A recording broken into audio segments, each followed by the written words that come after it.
오늘 말씀의 제목은 감사하는 자가 되라, 이런 말씀입니다. 무슨 말을 하는 사람이 되라고요? 예, 감사하는 마음, 감사하는 말, 감사하는 자가 되라는 거예요.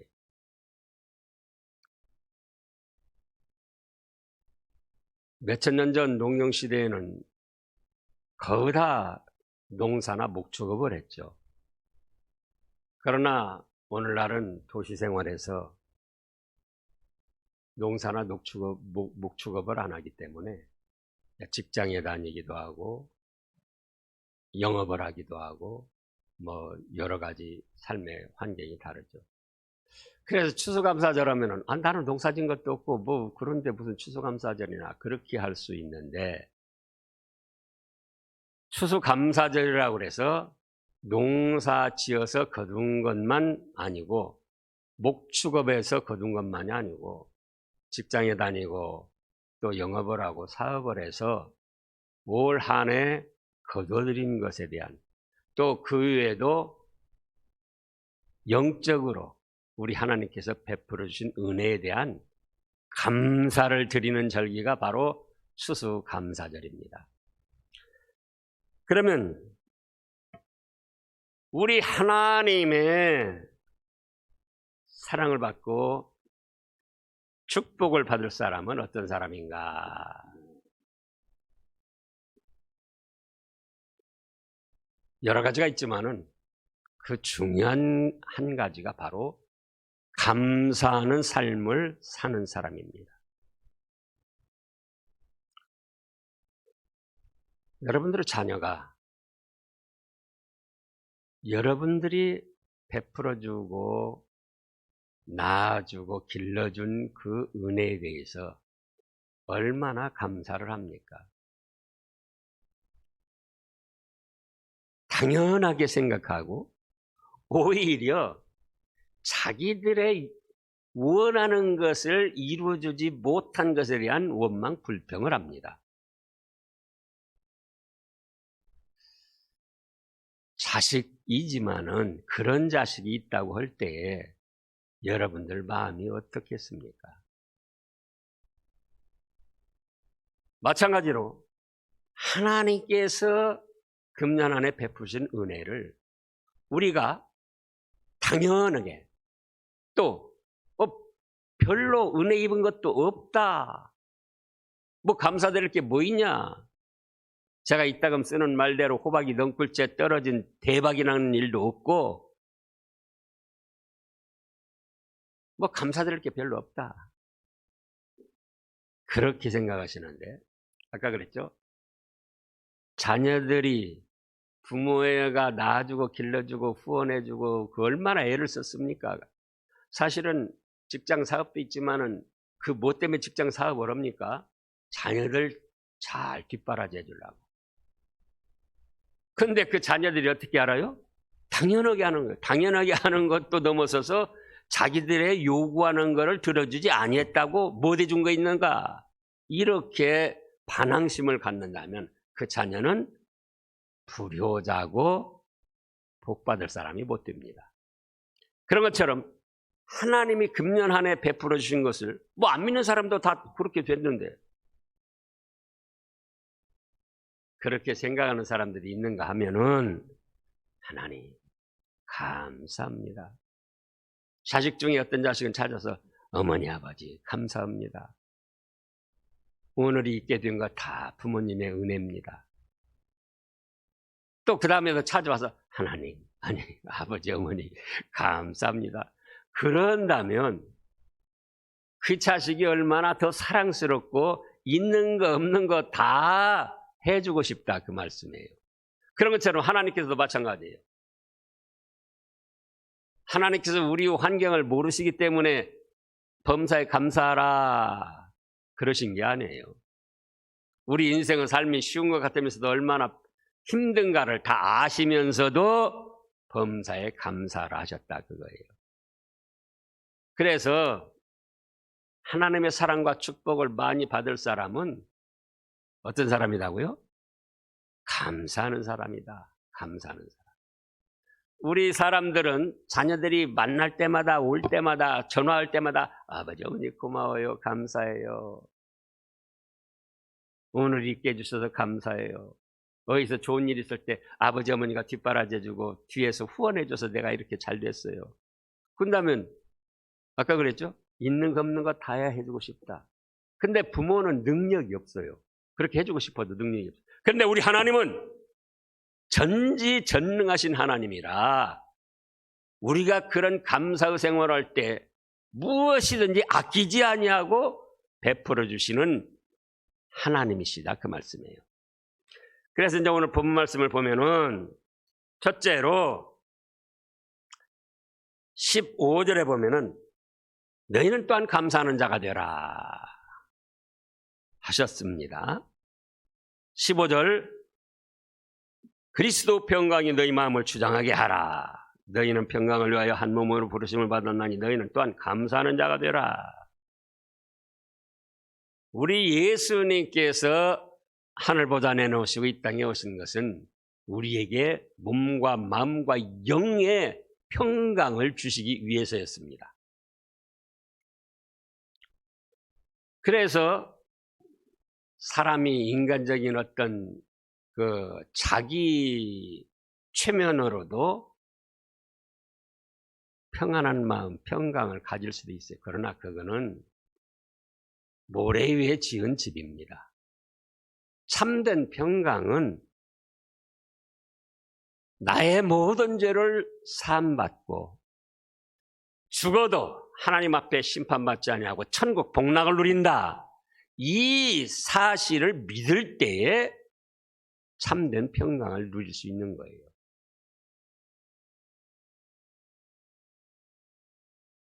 우리가 알게 모르게 저지른 잘못이 있잖아요. 언젠가는 이에 대해서 심판을 받는다.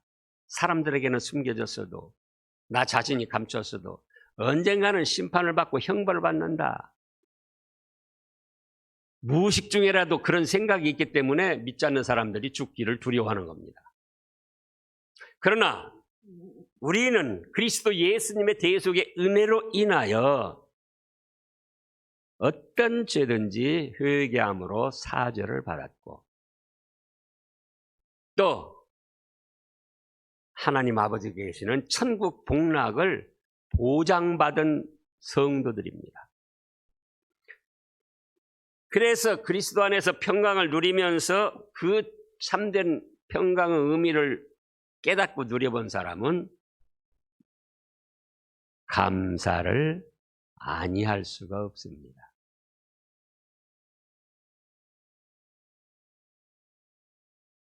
저도 또 이 말씀 준비하면서 새삼스럽게 금난 안에 베풀어 주시는 애가 얼마나 고맙고 감사한지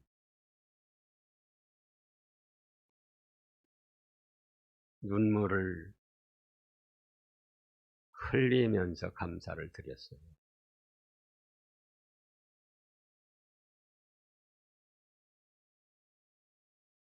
그러면은 마음의 근심걱정이 사라지고 평강이 옵니다. 주님이 베푸신 평강이 와요. 그러면 다시 또 감사를 드리는 거예요.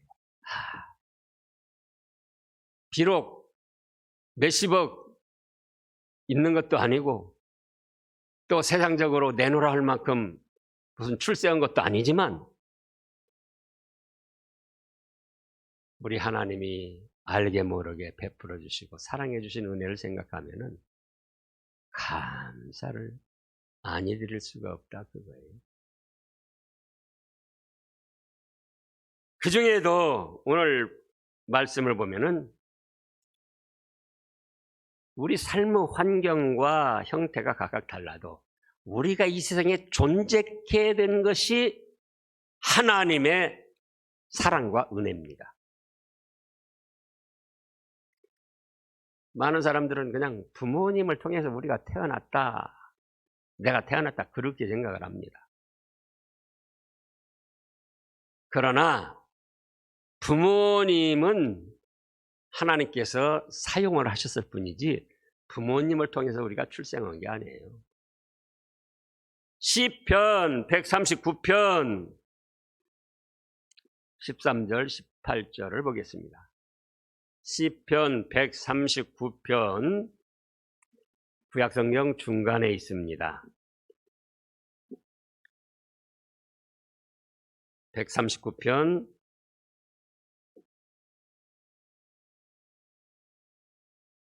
13절부터 주께서 내 내장을 지으시며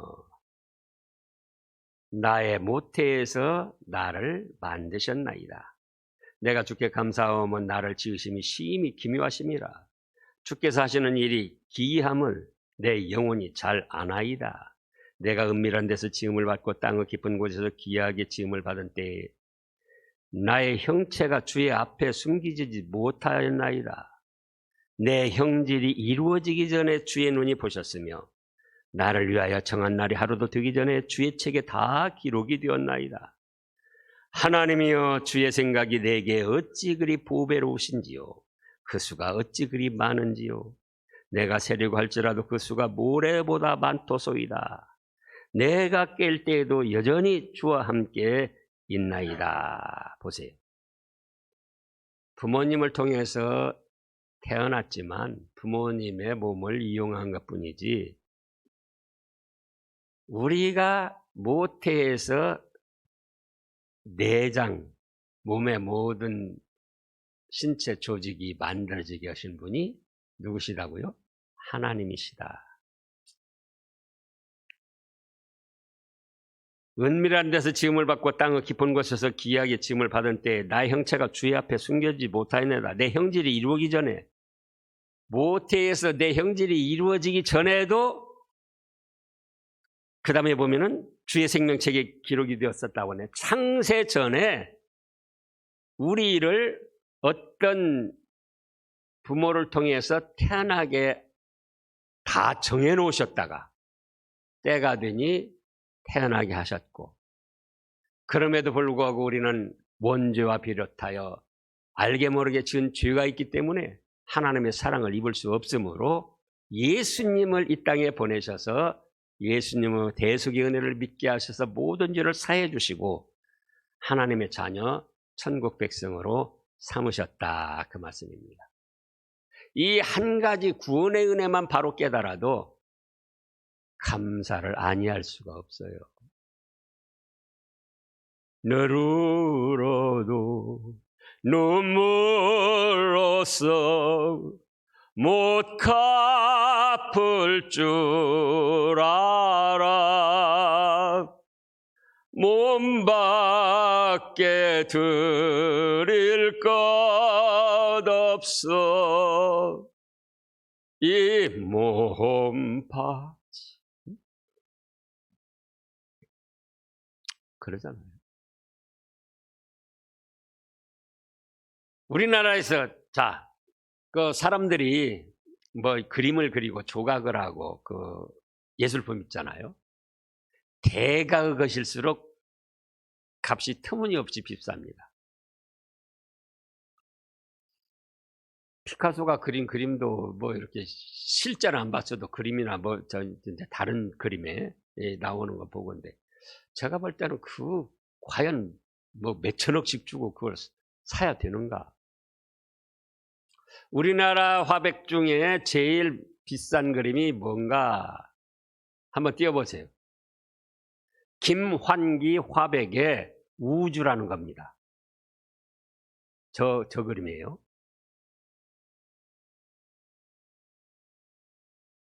같은 사람이 비슷하게 그려도 그건 모조품이고, 저거 얼마나 가겠습니까?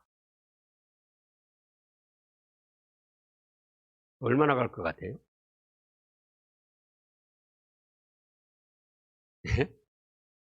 제가 볼 때 저게 2m 한 50쯤, 가로 세로 2m 50쯤 되더라고요. 그러니까는 뭐 표구랑 하고 그러려면은, 크니까, 그래도 몇백은 갈 것 같아요. 표구도 하고 그러면은. 표구만 하는데도 한 200 갈 것도 같고요. 그래봤자 한 500? 그런데 150억에 얼마 전에 낙찰이 됐다는 거예요. 얼마예요? 150억에.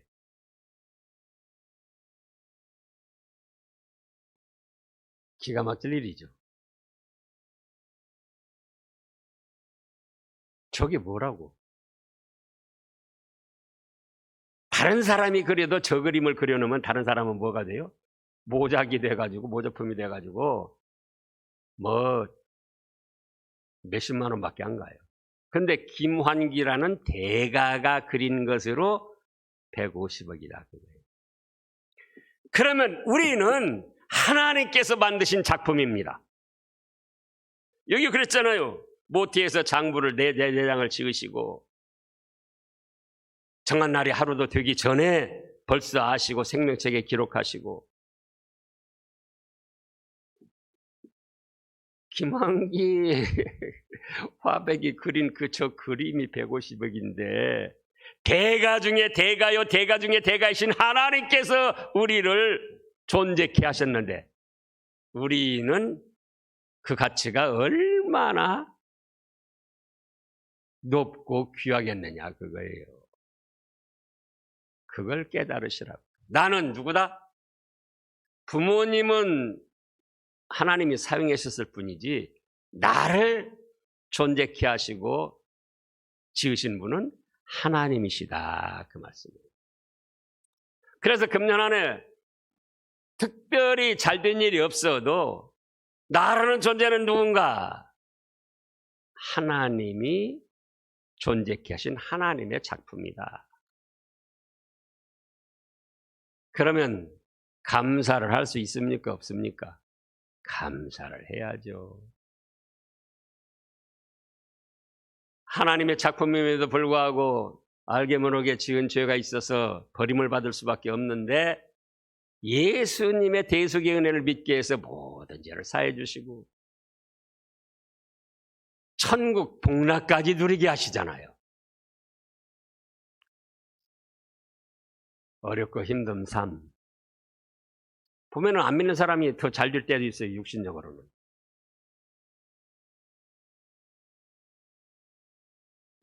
그러나 우리는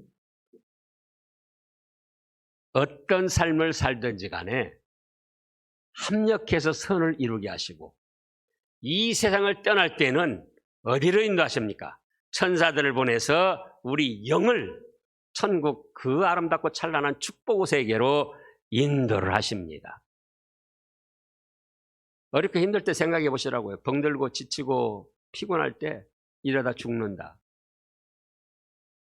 죽으면 어떻게 되는가? 천사들에게 받들려 천국 복락 더 찬란하고 영광스러운 축복 세계에 들어간다. 소망을 가지시기 바랍니다. 그러면 감사가 되고 또 평안을 누리게 돼요. 죽음이 무섭지가 않아요. 평안을 누리면서 또 다시 감사를 드리고 감사를 드리면 또 평안이 오고 그래서 신앙의 선순환이 됩니다.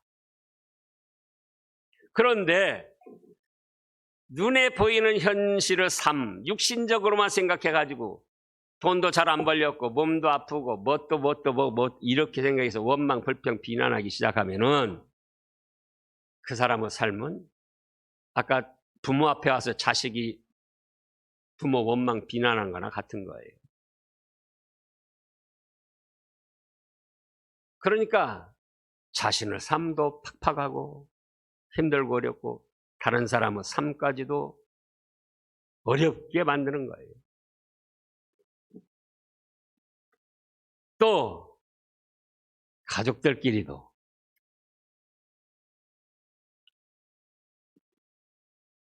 우리가 다 생각이 다르기 때문에 남편이 아내 만점짜리 또 아내가 남편 만점짜리 있으면 한번 손 들어보세요.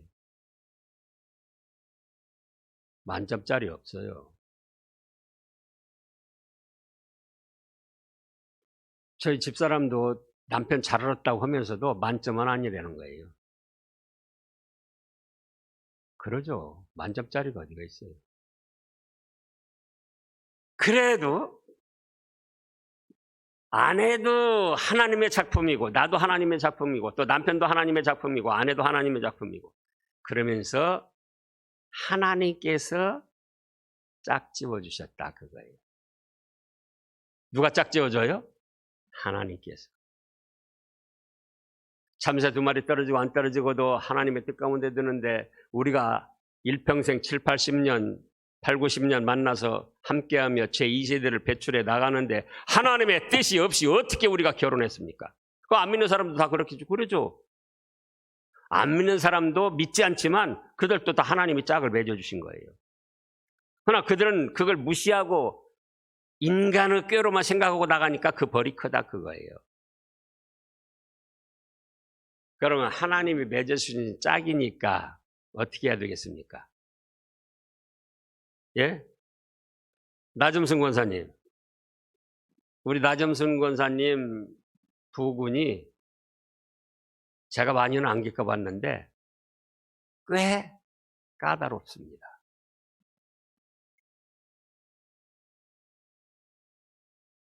신방도 가면은 막 그냥 보따리 싸가지고 나가버리고 하여간 슬쩍슬쩍 얘기를 들어보면 꽤 까다로워. 그런데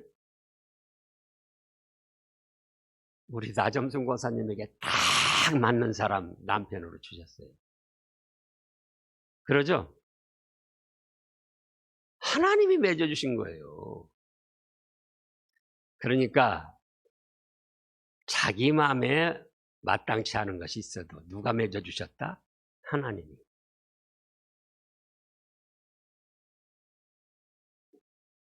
그러면 어떻게 해야죠? 바라보고 감사를 해야지 돼요. 남편은 아내 보고 아내는 남편을 보고 자식은 부모 보고 부모는 자식들을 보고 때로는 속이 상하기도 하고 때로는 마음에 안 드는 것도 있지만 그런 거 다 아시면서도 하나님께서 한평생 살도록 짝을 맺어 주셨다 그거예요. 그래서 결혼식 때 쓰는 말씀인데 하나님이 짝지어 주신 것을 사람이 나누지 못할지니라 이렇게 말씀을 하셨어요. 어차피 나눠지지 않고 한평생 살아가려면은 어떻게 살아야죠? 감사하고 사랑하면서 살아야죠. 그러잖아요. 질질 끌려가지고 아내는 남편 탓하고 남편은 아내 탓하면서 그렇게 하면서 사는 게 아니고 지금 여기 감사라는 말씀은 그런 뜻이에요. 하나님께도 감사드릴 뿐만 아니라 그리스도 평강이 너희 마음을 주장하게 하라. 너희는 평강을 위하여 한 몸으로 부르심을 받았나니 너희는 또한 감사하는 자가 되라. 연세가 드셔가지고 몸이 불편하고 참 하루하루 지나기가 어려운 분도 있습니다. 그래도 감사할 것은 이렇게 하다 숨이 멈추면 어디 간다?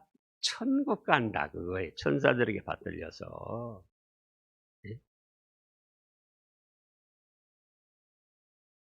그래서 우리가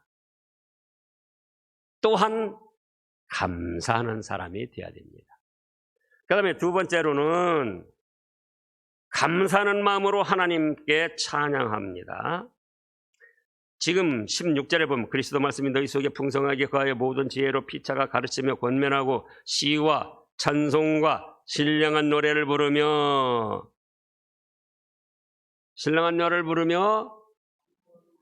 감사하는 마음으로 하나님을 찬양하고 아까 감사 찬송이 있었죠.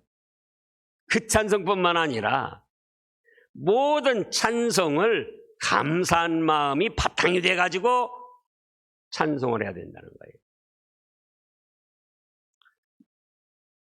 찬송가에 보면 찬송도 여러 가지로 나뉘어 있습니다. 예배 찬송도 있고 성부 하나님을 찬양하는 찬송도 있고 성자 예수님을 찬양하는 찬송도 있고 성령님에 대한 찬송도 있고 그런가 하면은 우리가 진리의 말씀, 성경 말씀을 깨닫고 그 의미에 깨달음에 감사를 드리며 기쁨으로 찬양하는 찬양도 있고, 때로는 알게 모르게 지은 죄가 있지만 예수님의 대속의 은혜를 통하여 회개함으로 사죄받은 것에 대하여 눈물을 흘리며 기뻐하며 감사하며 하는 찬양도 있습니다. 고재봉이라는 사람을 혹시 연세 드신 분들은 아실 거예요. 지금부터 한 거의 50년 전 사람인데, 강원도에서 군 부대 생활을 했는데, 그 자기 부대장, 군대 용어로는 따까리라고 그래요. 부대장네 집에 청소도 해주고 심부름하면서 부대 왔다 갔다 하는 그런 사병인데, 자기 애인하고 그때 당시 참 저도 펜팔 많이 했고 펜팔 아주 많이 했습니다. 그때 시대적으로. 지금은 이제 휴대폰 전화가 있지만. 그래가지고는 애인하고 펜팔 편지를 주고받는데, 부대로 오면은 늦게 도착하고 또 중간에서 검열하고 그러니까 자기 부대장네 집으로 주소를 했던 거예요. 근데 몇 번 잘 왔는데 한 번은 부대장이 그걸 먼저 받아가지고는 뜯어본 거예요. 그러면 고재봉이가 보니까, 야, 너 뭐 애인한테서 편지 왔더라? 뭐 사랑하고 어쩌고 저쩌고 뭐, 야, 웃긴다. 그러니까 고재봉이가 잔뜩 화가 난 거예요. 지가 부대장이면 부대장이지 내 편지를 뜯어보고 왜 비웃느냐. 그래가지고는 그 막 울분이 막 쌓이고 쌓이니까 감당할 수가 없어요. 그래서 저것들 죽여버려야겠다. 그래가지고 도끼를 하나 사다가 그날 술을 진탕 먹고는 부대장네 집에 가서 도끼로 다 쳐 죽였습니다. 네 사람인가 쳐 죽였어요. 그런데 술을 깨고 보니까 다른 부대장네 집이에요. 군대 생활해본 분들은 알지만은 그 관사가 1, 2, 3, 4, 5동 있으면 똑같아요. 똑같은 규모 똑같이 지어놓은 거예요. 그러니까 자기 부대장네 집에 간다고 해서 다른 부대장네 집에 가서 다 쳐 죽인 거예요. 자기 부대장을 쳐 죽였어도 이건 큰 죄인데 멀쩡한 다른 사람 부대장을 쳐 죽였으니 어떻게 되겠느냐고요. 그래가지고 이제 재판에서 사형원도 받고 감옥살이 하는데 어떤 목사님이 전도를 했어요. 고재봉이가 나 같은 사람도 예수님 믿으면 됩니까? 아, 그렇죠. 그래가지고는 거기서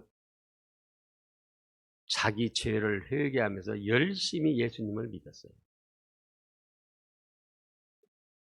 사형 집행 날짜가 됐습니다. 그때는 총살, 군인이니까 총살인데 사형장으로 가면서 고재봉이가 이래 하신 구세주여 내 말 들으사 죄위노라 하실 때에 날 부르소서. 주여 주여 내 말 들으사 죄위노라 하실 때에 날 부르소서.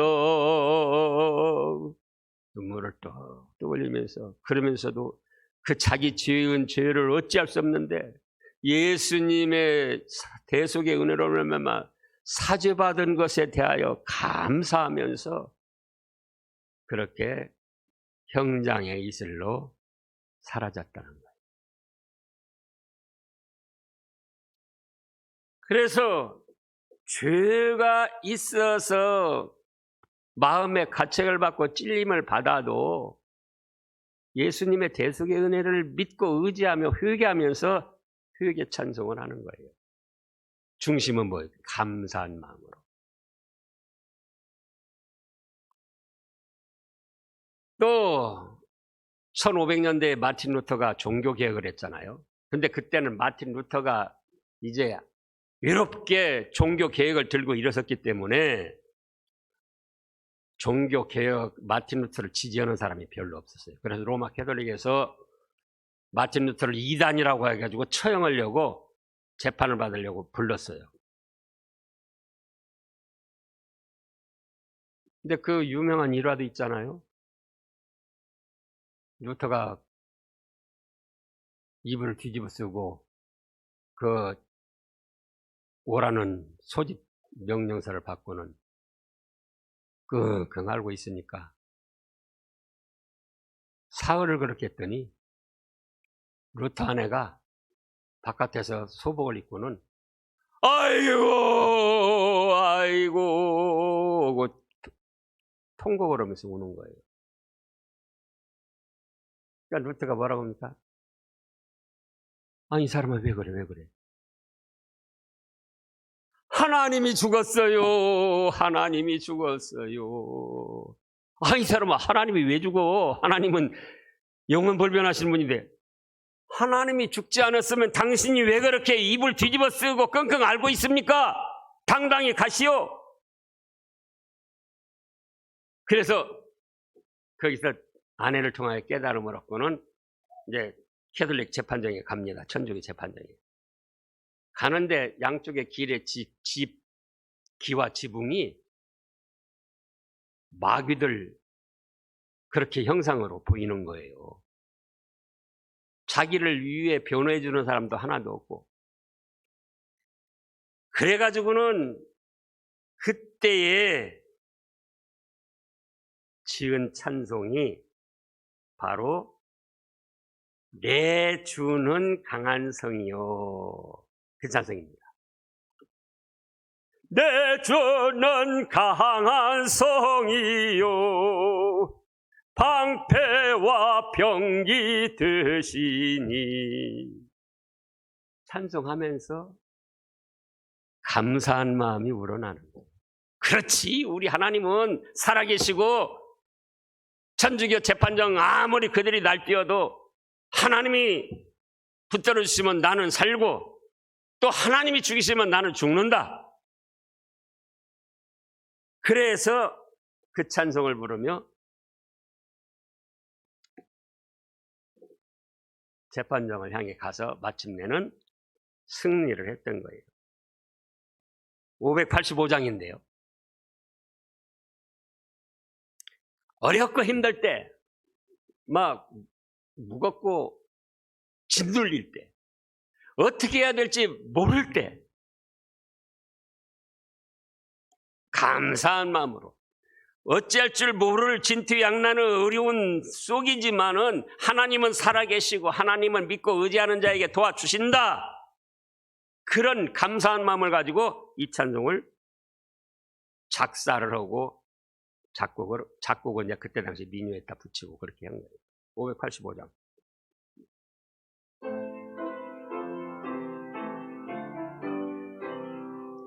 내 주는 강한 성이요 방패와 병기 되시니 큰 환난에서 우리를 구하여 내시리로다.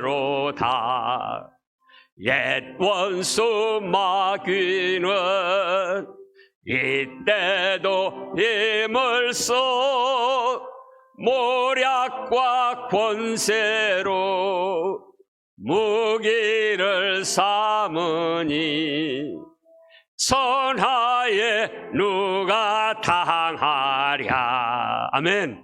자, 힘이 납니까? 납니까?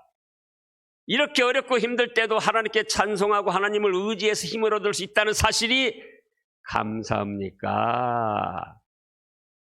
감사하지 않습니까? 그러잖아요. 찬송가 괜히 집에다 그냥 덮어놨다가 교회 때만 가지고 오지 마시고 집에서도 찬송 좀 하셔요. 무슨 마음으로? 감사한 마음으로. 지금까지 지내온 것 주의 크신 은혜라. 그렇잖아요. 그래서 감사함으로 찬양하라는 거예요. 감사함으로. 마지못해서 하지 말고, 억지로 하지 말고. 예?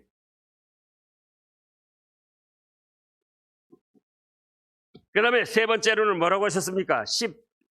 17절에서 또 무엇을 하든지 말에나 일에나 다 주 예수의 이름으로 하고 그를 힘입어 하나님 아버지께 어떻게 하라? 감사하라는 거예요. 감사. 무엇을 하든지.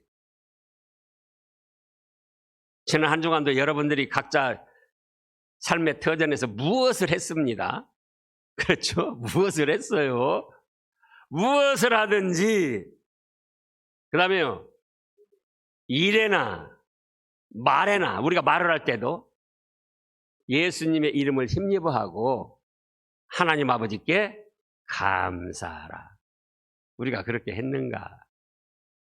지금 이 말씀이 지난번에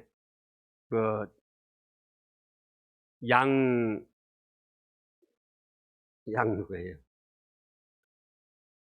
네, 양지연 선교사님 왔을 때도 했고, 그 다음에 또 제가 했고, 오늘 세 번째예요. 왜 세 번째 할 수밖에 없냐? 여기 절절히 하나님께서 감사하는 삶을 살라고 하셨는데, 이 말씀을 들으면서도 우리는 감사하는 삶을 살지 않고 감사하는 말을 하지 않으니까. 그러잖아요.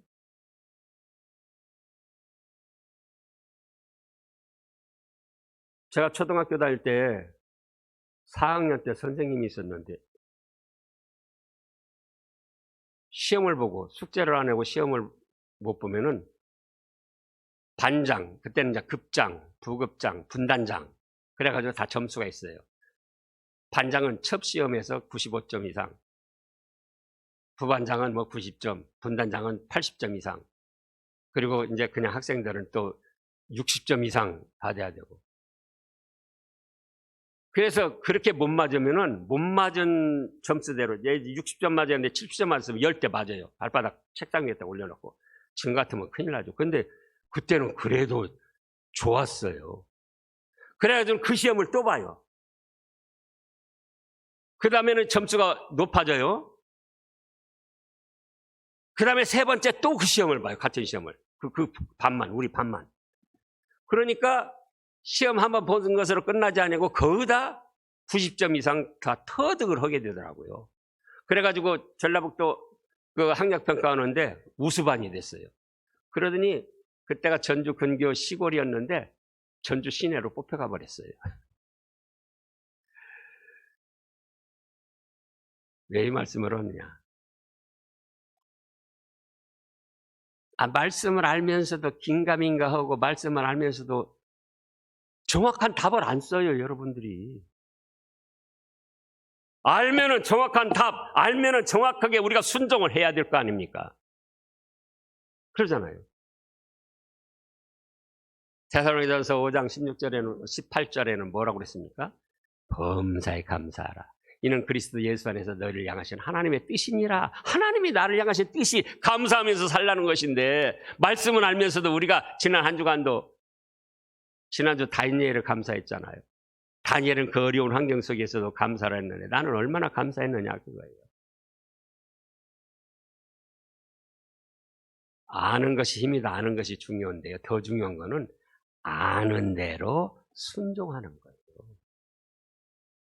알고 있는 대로 실천하는 거다. 그 말씀이에요. 그래서 우리가 얼마나 감사했느냐 그거예요. 가족들 간에도 보고 감사했습니까? 월요일날도 감사하고 화요일날도 감사하고 다니엘에 감사했으니까 다니엘보다도 우리 형편은 얼마나 더 좋은 환경이잖아요. 나중성 권사님 감사했어요? 이제 오늘 그 부근 아저씨 만나면 감사하다고 해야죠. 네. 별소리를 다 하고 있네. 그렇게 변하면은 간다는데 그래도 좋아요. 당신 감사합니다. 그러잖아요. 교우들끼리도 감사하고, 그 아까 감사 찬송에 때로는 고난 주셔도 하나님께 깨닫게 해주시니 감사하고, 때로는 가져가셔도 그것도 또 감사하고, 그럴 때 하나님이 사랑과 은혜와 축복을 부어주신다고요. 그런 성도들에게. 예? 감사를 할 줄 모르면은 그건 참 믿음의 사람이 아니에요. 그래서 어떤 일이든지 내 맘대로 안 됐어도, 또 때로는 손해가 났어도, 때로는 막혔어도 그것까지도 합력해서 선을 이루게 하시는 하나님이시잖아요. 믿는 게 뭘 믿습니까, 우리가? 막연히 믿는 게 아니에요. 성경 66권 말씀에 근거해서 믿음으로 하나님께서는 그 믿은 대로 역사를 하시고 축복을 하시는 거예요.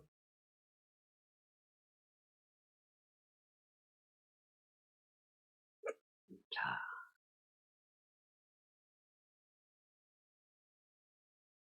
오늘 이 자리에 참석한 것도 얼마나 감사합니까? 건강해서, 환경이 좋아서. 옆에 보시고 서로 감사하십시다.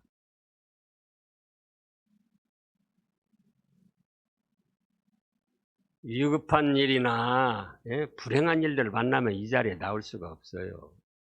그래서 말에나 일이든지 무엇을 하든지 뭐를 하라고요? 하나님께 감사라는 거예요.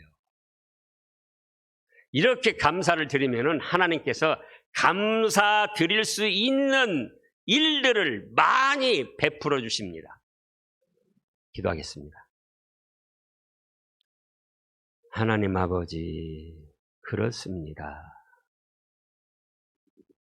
저희가 지식적으로 안다, 나도 그 말씀 안다, 그런 어리석음에서 벗어날 수 있게 하시고 말씀을 붙들고 순종하는, 실천하는 참 성도가 되게 하셔서 생활 환경이 어찌 되었든지 간에 그리스도의 평강을 누릴 수 있게 하시고, 하나님 앞에 무슨 일을 하든지 말에나 일에 감사를 드려서 하나님께서는 기뻐 받아주시고 저희에게는 하늘의 신령한 축복과 땅에 기름진 것으로 풍성하게 하여 주시옵소서. 예수님의 이름으로 감사 기도드리옵나이다. 아멘.